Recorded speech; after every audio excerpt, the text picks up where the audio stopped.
Today, I'm talking to Alan Nobili, director of the Alliance Française of New Orleans. Sometimes I need to see what's going on over the sea. I can show you that. First of all, hello Alan, and thank you for being here and accepting my invitation. What is the role of the Alliance Française and how many countries does it have a presence in? Bonjour beaucoup. Bonjour Anna. Hello everyone. So yes, I'm the new director of the Alliance Française here in New Orleans. I moved from Paris to New Orleans in September. And I am running this organization, which is a not-for-profit, a local American not-for-profit. And our main mission is to promote French language and Francophone cultures through education, cultural events, and intercultural dialogue.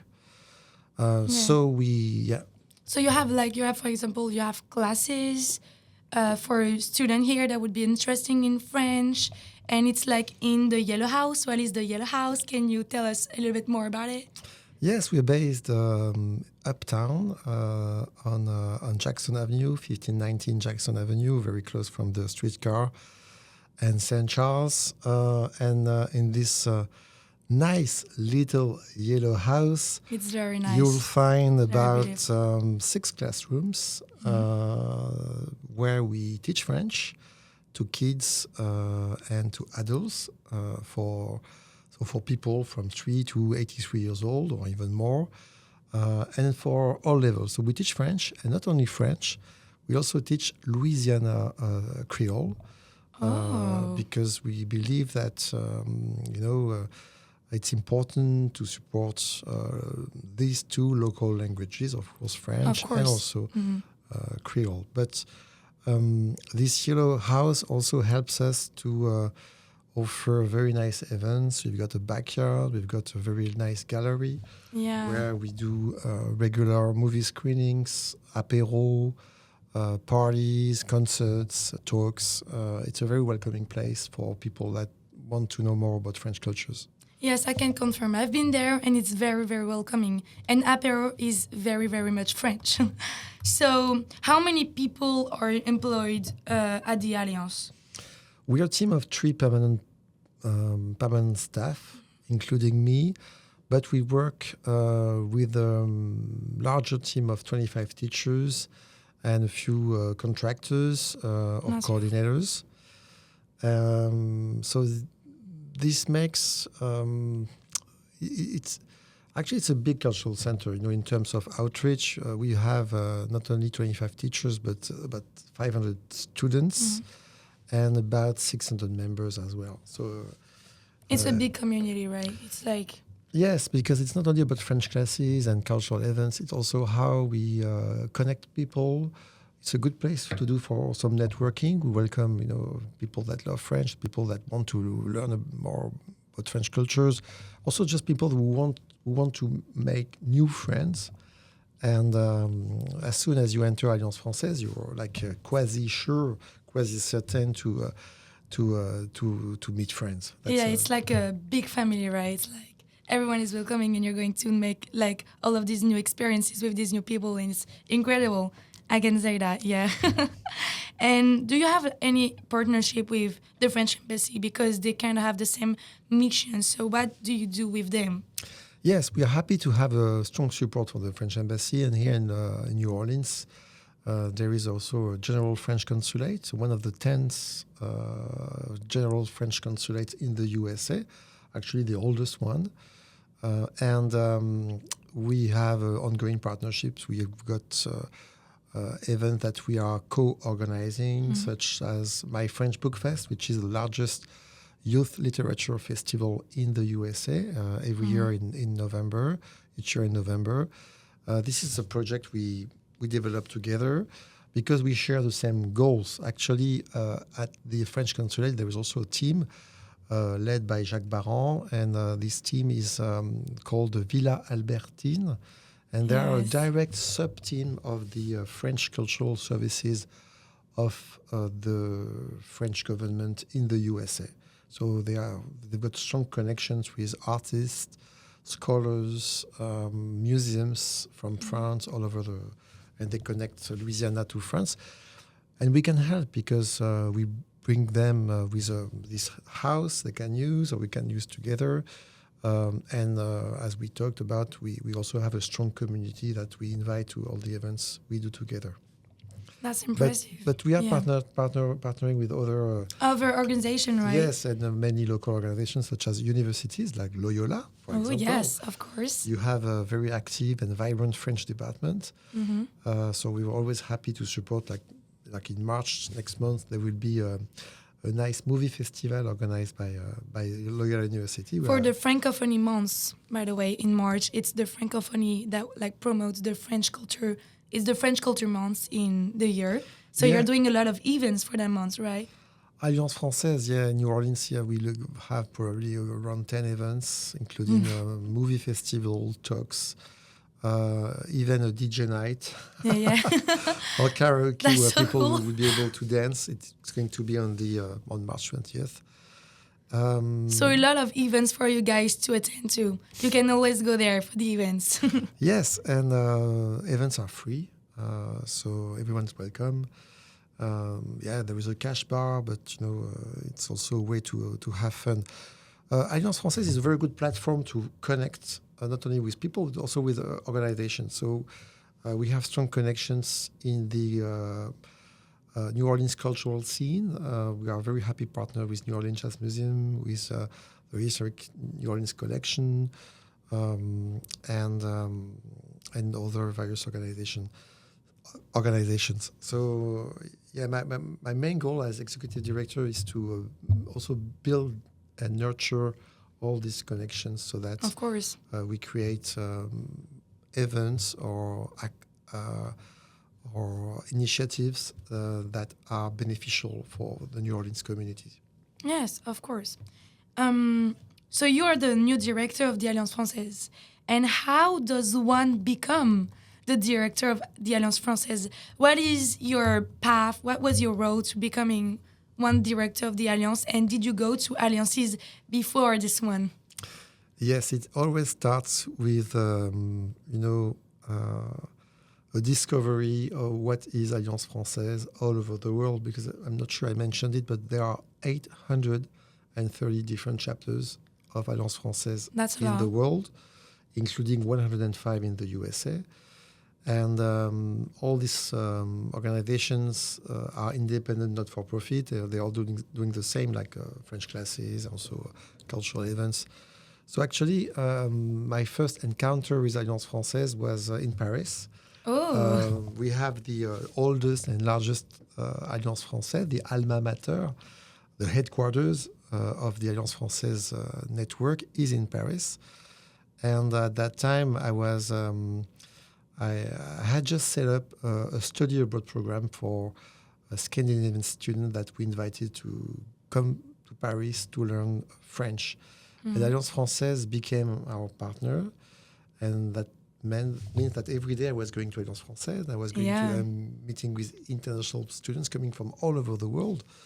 And I was thinking, this is so great, just meeting people coming from Costa Rica, Japan, USA, Germany, all in the same building, all learning my culture, my language. I was really moved. And I want to learn French and its hard language and know more about the French culture. Yes. That's what is so passionate about it. Like people from all over, all around the world. Yeah, and I was moved. I was almost there is something magic in welcoming and also welcoming people coming from far, and also getting to know other cultures, because it's not only promoting French as a global language or as a heritage language here. It's also getting to know other cultures, and this is why now I'm working here in the USA, and I'm also every day discovering the culture of Louisiana and of the USA. But at that time, I was 30 years old, and I applied for a position, and the recruiter told me, no, you're too young, come back when you have more experience. And I came back later. Too young. Always this excuse, guys. No, if you want to join Alliance Française, it's pretty easy if you want to be a teacher. But I wanted to be a leader, I wanted to be a manager, I wanted to be a director of Alliance Française. So this specific position needs skills in management, leadership, marketing, communications, finance, and so on. So I had to be more senior in my career before I could join Alliance Française. Also because my position is sponsored by the French Ministry of Foreign Affairs, the French equivalent to the Department of State. And it's quite selective to get a job with the French Ministry of Foreign Affairs. So I applied and I was offered my first position in Winnipeg, in Manitoba, in Canada. And I moved in 2015 with my family, my wife and family. In Canada? To Canada, in Canada, in Winnipeg. And I learned the job over there and it was a blast. It's so great to run an Alliance Française anywhere in the world. Yeah. But maybe more here in New Orleans. Maybe because it's different in New Orleans. Yes. And so you are the director of the Alliance Française. But on top of that, on June 1st, 2024, you released your EP, Annabelle. So you have a musical career in addition to your career with the Alliance Française. How would you describe this title, this song of yours, and what does it mean to you? Okay, so you did some research. Of course. Great. This is not a real career, it's just a passion. But these passions led me to release an EP, to work with musicians, to work on, I even did one concert. Wow. That's in cool. Paris, in a very nice venue. So it's a 2 tracks record with 3 remixes. I started my musical career as a DJ. 20 years ago, I started my record collection, and at some point I wanted to play my records. That's incredible. And I became a DJ, so I became created also some connections with people involved in music in Paris, especially in electronic and rock music, because back in the early 2000s, the trend was for electro rock, a mixture of electronic and rock. So I was spinning rock records in clubs, and little by little, my collection was growing, and I had. And one day I was in Canada. I found this record from very weird Italo disco Quebec record. Oh my God. Very particular, yes, something very weird, and also so. And I told my friends in France, I found what we call a pépite, La pépite, yes. It's in the top of something which is rare, a nugget. I found a nugget, and we should do something with that. Yeah. And it took me something like 4 or 5 years before I was able to make a track out of this, inspired by this nugget. And I did it with my very old friend Nader Mekdashi. He's a musician, he's a singer, a lead singer in a few bands. His latest project is Papa Dam Dam. He's very talented, and he said, Alan, maybe it's time to do a hit together. Yeah. And it's always like this, like it comes out of the mind. I have an idea, and then you make a hit. Yeah, and it's a question about the hit as well. How do we make hits? How do we make records or music that please to anyone or big crowd? And but I was very convinced this track inspired by this Italo disco Quebec track was good, and this is how we created together Annabelle.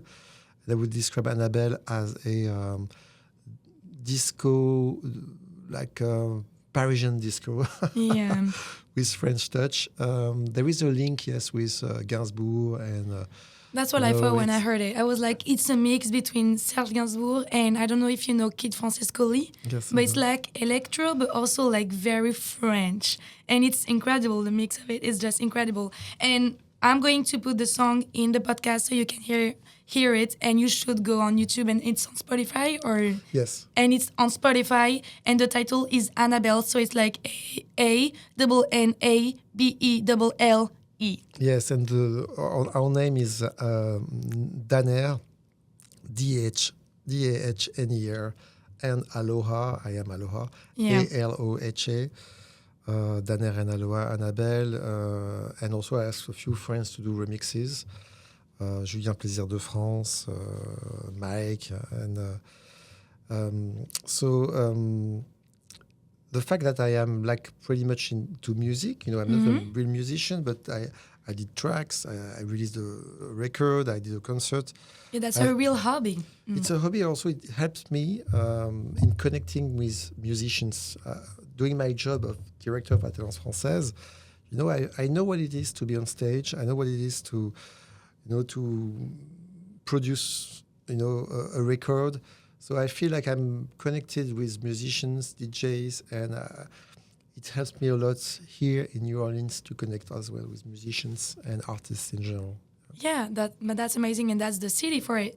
And talking about that, is New Orleans, didn't like your love for music influenced your will of going to New Orleans? Or it's like hazard, or it was thought before because you love music and you wanted to be in the city of music? No, this is my third position at Alliance Française after Winnipeg and Paris, and I applied only for New Orleans. Here we go. Although I am lying about there were other cities, but New Orleans was my first choice for many reasons. Of course, the music, the culture, also the francophonie, of course, because here you are in a hotspot of the global francophonie. But yes, I knew that I was going to meet, with artists and musicians and discover a unique culture, the culture of jazz, of funk, of Mardi Gras, of coming soon, everything. And actually, I'm very honored to be here in this studio because I know it is a communications and music exactly. It's the communication and music complex. Yeah, so at Loyola University, this is something, Yeah, we have a very good program in music, and everybody, like all musicians, want to go to Loyola for the music program that we have. So yeah, and we are in the building right now, so just not the same floor. So thank you for inviting me. Of course. One of my first steps of getting mingling, getting in touch musicians. with exactly musician and culture, because it's all connected. And yes, here since I arrived, I kept on buying records and new records and connecting with people in labels, and I was happy to meet a few new friends that are guiding me in this huge universe of New Orleans musicians, and not only New Orleans, because there are also scenes in Lafayette, and I love also the Cajun music and Zydeco. Yeah, I love it too. I was going to Freshman Street, and before I was 20, so I was always rejected at Freshman Street. And then I went there because I had 21 years old 1 month ago. So that's the first, thank you. That's the first street that I went into in New Orleans. And I was so happy because I just saw those Cajun kind of musical group. And it was amazing. I loved that. And I stayed until 3 a.m. because I was dancing. And I was like, that's awesome. So yes. I know about it. So now we are going to talk about the French culture and the French language in Louisiana, because this is what the podcast is about. And Alan, you arrived in New Orleans in August 2024, so you're still pretty new to it. But before talking about the actual state of French culture and language here in Louisiana, I wanted you, if possible, to make a brief explanation of the history of French in Louisiana and how it came to Louisiana. And then we're going to talk about today. Yes, for sure. So the story of French in Louisiana is a story connected to colonization and slavery. The first settlers came about 300 years ago and founded New Orleans, and then started developing the country all over the Mississippi River, and then a bit further. So French and Creole were main languages in Louisiana until the beginning of the 20th century. It was due to the isolation of these communities. It was hard to get there. Imagine, how you get far away in the countryside when there is no road. Yeah. Also, the isolation on plantations. Actually, Creole language was a kind of lingua franca, the shared language on plantations and then in the city, because you also have all these people coming from Saint-Domingue in the beginning of the 19th century, where the population of New Orleans doubled in size, with people from black or African or European descent and the slaves. So even after the beginning of the European immigration in the 19th century, late 19th century, the French language and Creole were the most spoken languages in Louisiana. And then in 1921, all foreign languages, all languages except English, were banned from schools by a new state law. And this was the beginning of the decline, the really rapid decline of French language in Creole language in Louisiana. Actually, it was the same for other languages such as Spanish, for example, which was still spoken in a few communities due to the So Spanish it was transition. everything that was not English language. Yes. And that was after that.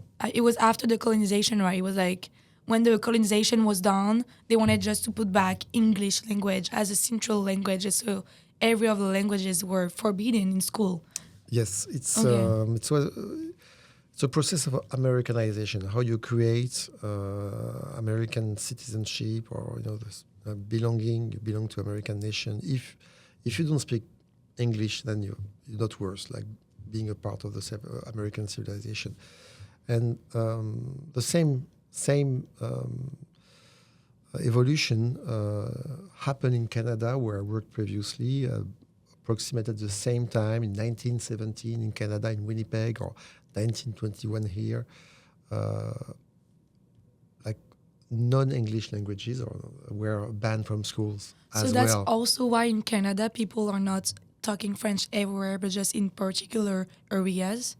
That's why too. Yes, and that's why also there were some fights, actually, political fights, law fights in Canada.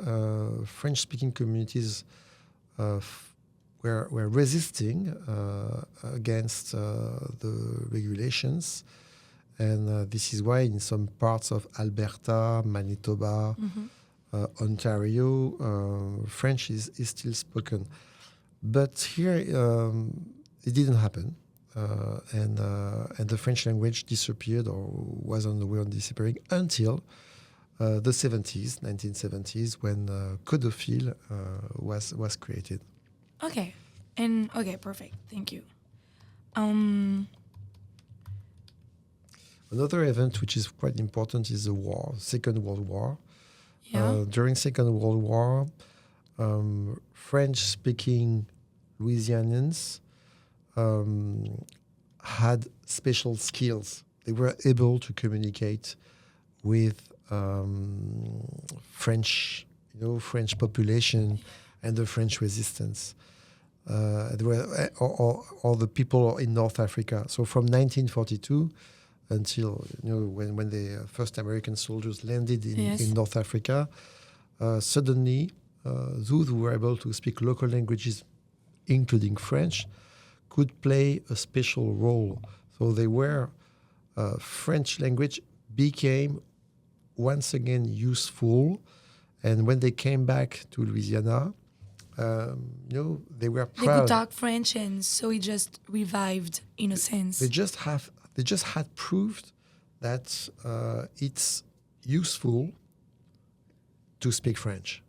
And so the interest came back to life. Like the interest came back to life for French. Yes. Which was kind of dying since 1921, right? Exactly, yes. Okay. So I think this is also quite an important moment in the revitalization of French language in Louisiana when these veterans came back, and they told different stories that were told to them and their parents since 1921.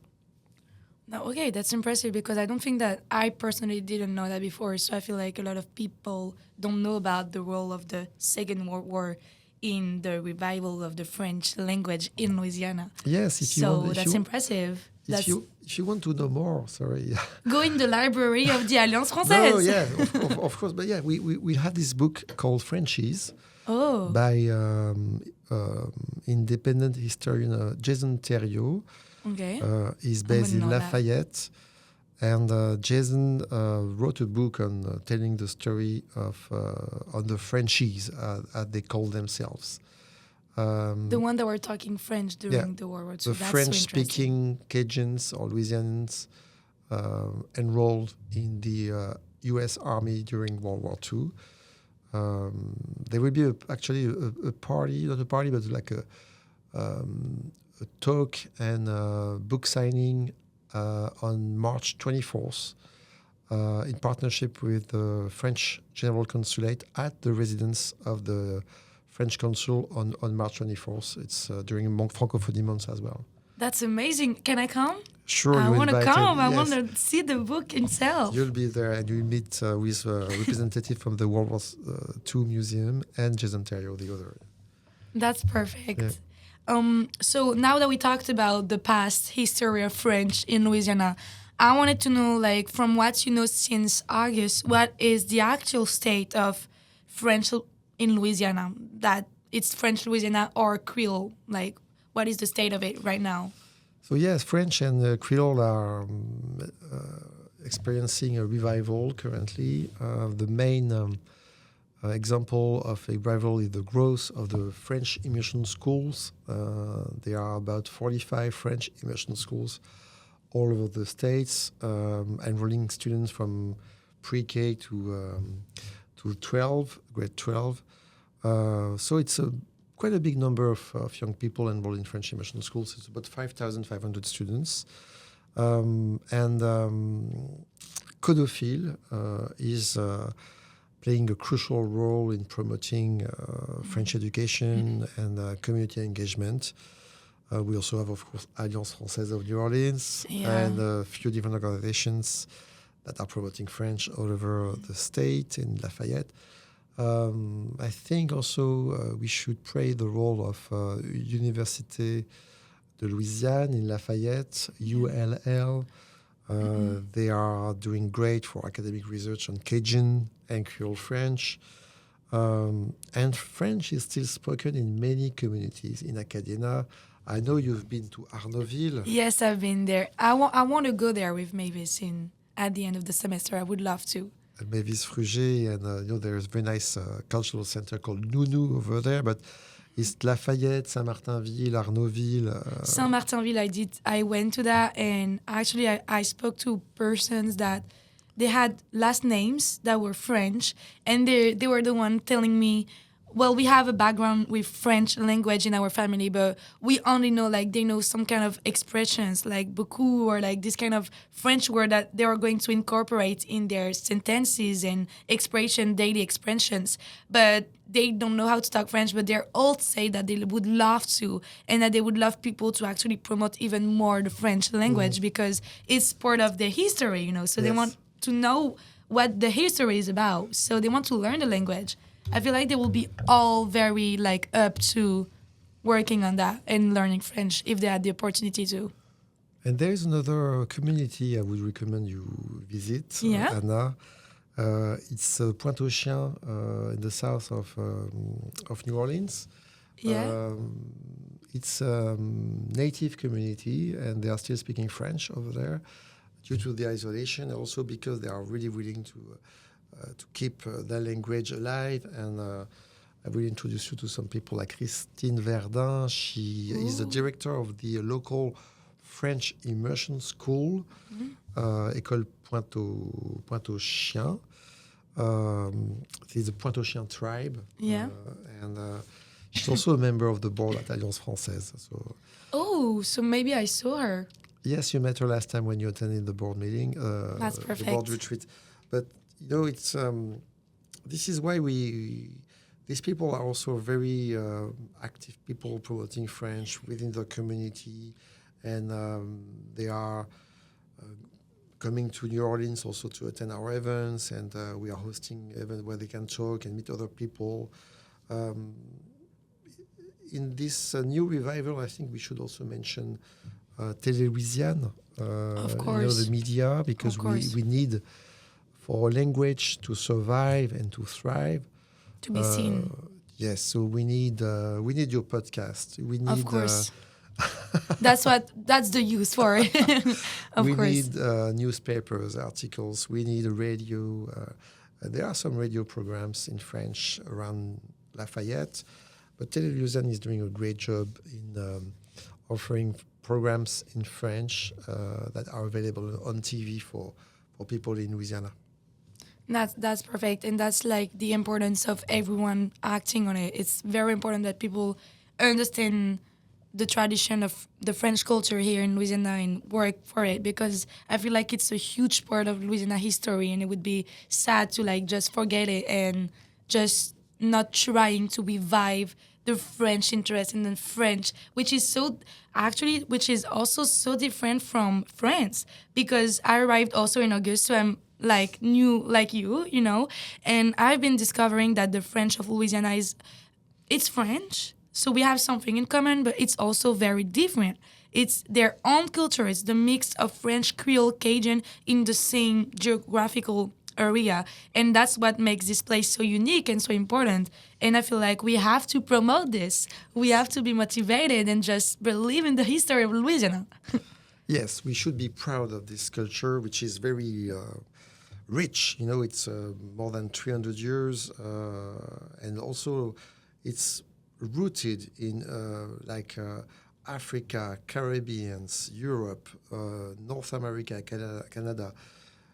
This is so interesting and so rich, and this is also so American. It is the hotspot for the American francophonie. So I Exactly. invite any American people interested in French cultures and language to Should come here, yeah. to Lafayette, New Orleans, Acadiana, Louisiana in general, and enjoy the French culture here. Yeah, and so what would you say, because we're trying to make people understand the importance of French culture and French traditions here, what would you say is a good way to act for any people that is concerned with French culture and French tradition and would like to take action in it and take part in it? What is like the things that they could do or say or go to act for French culture in Louisiana? So first I would say to Louisianans, first we should support French education, support French immersion schools, enroll your kids in French immersion schools all over the state, advocate for their expansion, support Alliance Française and other French organizations. For example, we are willing to found an antenna in Baton Rouge because there is a need there, and we want to work with Louisiana Parents for French and create opportunities for French education. Support Codophile as well. It's state department. And there is also LSU there, which you could work with. I don't know if they have like a francophone department in LSU, but it's a big school that could have a big impact. Last week, I was honored to attend the annual meeting of Friends of French at LSU. It's a wonderful organization, and they promote French, and they're also offering scholarships for local students so that they can experience studying in France. That's wonderful. This is so great, and they're very, very, very good people. Another aspect of how do you want to help for French culture and language, try to use and promote French on a daily basis. Speak French at home. Speak French when you do your groceries. take part to table française. There are many tables françaises all over, even in New Orleans. That are promoted in port by Mavis Fruger, right? Yes, and Union Française, which is a very nice organization, are now offering a table française at Binlandia, by water. So you will find the table française everywhere, near to you, and it's a good way to practice French. Last but not least, enjoy and celebrate French festival, French music, Mardi Gras, courir, all these kind of events, French musicians. Go to Los Bayou Ramblers concerts, enjoy Street Cruise Records. If you haven't seen Mahmoud Chouki, he's from Morocco, American from Morocco. He's so great, and he's a French speaker as well. So here you've got plenty of different festivals and cultural events that will connect you to French. And last but not least, again, engage with the community. You can join organizations that are membership based, such as Union Française, Alliance Française. Exactly. The best way to talk French and meet French, you can start with the Alliance Française. It's everybody's speaking French there. Yes, we speak French, and we are also welcoming. It's a place where even if you don't speak French, we'll be happy just to share few bit of time with us. This is a welcoming yellow house. Yeah. I think also to promote French, we should develop presence of French on media, on podcast, on radio, newspapers, and so on. And this is why you're doing a great job, Anna. Thank you so much. Because you're doing your part. Yeah, of course. And I think you make French language visible within your community at Loyola. Exactly. And probably beyond in New Orleans and in France.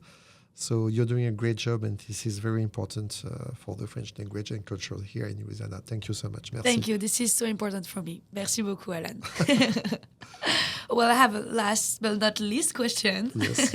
So what is the importance for you of French language, and what would be the consequences if someday the French language would be not practiced anymore in Louisiana? What does it mean to you personally? Okay, so French is important because it's a marker of the cultural identity and heritage of Louisiana. It's a part of the culture here, and it shapes music, cuisine, all kind of stuff that are vital and very important for us and for people living here. I say us because I feel like I'm from Louisiana now. I also want that at Alliance Française, actually, we see a world with more than one language. So if a language disappears, we lose diversity, and this is very sad. So we're working hard on promoting multilingualism and linguistic diversity. So if French disappears, it won't disappear, because I know we are a lot of people working hard to keep it vibrant. It will not disappear. And it will expand the French language and cultures. It will be like a terrible loss of identity and culture for this country. I'm thinking about Louisiana. Louisiana without French language is like, an American state, like the other ones. A burger without meat, I don't know. Yes, exactly.